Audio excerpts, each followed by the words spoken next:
United Nations, working hard for you and me, supporting communities and making a better place. United Nations. Hello and welcome to this week's edition of We the Peoples, a conversation with United Nations in Trinidad and Tobago. I'm Faine Richards. This week we're focusing on Sustainable Development Goal number 3, good health and well-being. The United Nations Population Fund, also known as UNFPA, is the sexual and reproductive health agency in the UN. As part of its work, UNFPA helps to train teachers to offer comprehensive sexuality education in schools. Children learn how to identify abuse, prevent gender-based violence, avoid teenage pregnancy, and other key life skills. That knowledge is important in the context of the more than 4,000 reports of child abuse received by the Children's Authority every year.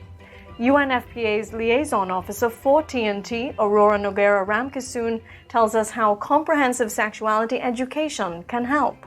It is a curriculum-based tool which is age-appropriate, and it teaches young people from as early as primary school through to secondary school cognitive skills, emotional skills, as well as physical and social aspects of sexuality.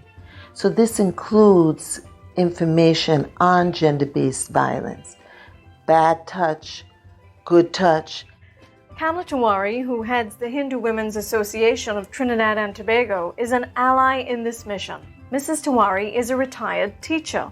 The years she spent in the classroom convinced her that children need to get information about their rights, their bodies, and their relationships from a trusted adult.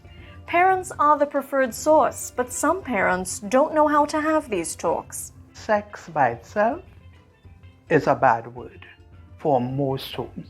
And I think it's important even from the primary school, even lower down, because we're seeing babies being molested. So the age-appropriate thing is very important. And parents need to buy into that, knowing that we're not going to teach a primary school child sex and what comes out of it. One common concern is that sexuality education could pique a child's interest and encourage him or her to experiment. But Mrs. Tewarie believes that risk already exists. I don't think we can raise this generation of children's curiosity any more than it already is. And they have access to information that can totally misguide and misinform them, because they all have devices. And if they are curious, which they are, somebody who is well informed or can be trusted must communicate to them and ease that curiosity or satisfy that curiosity so that, the information is appropriate to their age. A 2019 survey of teachers by the Ministry of Education and UNFPA found that many teachers are uncomfortable talking to children about sexuality. For teachers who want to take on this challenge, UNFPA steps in to help. We have been supporting teacher training. These are teachers who have the desire, the passion to teach the subject. The teacher has to be able to equip the students with the information and the skills to be able to manage the issues that they're facing, so they can have a safe passage from childhood to adulthood.